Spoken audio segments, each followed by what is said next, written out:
So growth hack number 7 is Facebook advertising. Now, last week I was talking about Google adverts. This week, very similarly, about adverts, but now on the social platform. Now, especially if your audience hangs out on Facebook, this is where you need to be considering an advert for your product or your service. Now, what most people do, again, like I said last week, is their personal traits is I'm not going to advertise on Facebook because I see my feed is full up of adverts rather than my friends and family. But it may be the best thing to do for your business, especially if your audience hangs out. Now, what people tend to do is they tend to give it a try. They might boost a post here or do an advert on Facebook, and it doesn't quite work for them. They go, well, I knew it wouldn't work, so they give up. But actually, if your audience is on Facebook, it's not that Facebook advertising doesn't work for you, it's the advert that needs to be reviewed.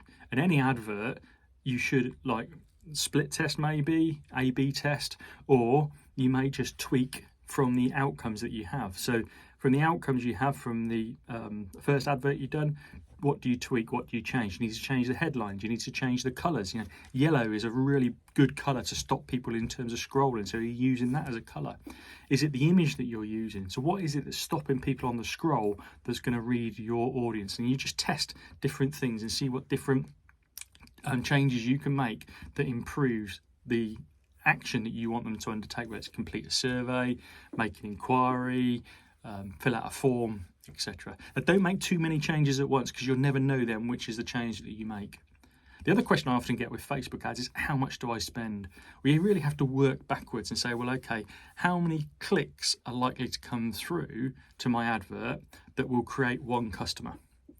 And then thinking, okay, well, if I'm thinking I need to acquire a customer of, say, £1,000, am I prepared to spend a couple of £100 to get that one customer?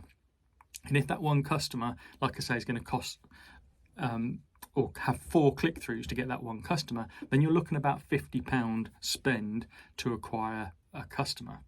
And then when you think about, okay, well, the average spend on a Facebook ad, some small, some lower, some higher, but it's about £1, then, how many ads do we need to be serving to get that number of click-through rate, to get that number of sale, and does that sit within our £50 budget? Again, test small, learn from the outcomes, but I'd certainly encourage you, if your audience is on Facebook, give it a try.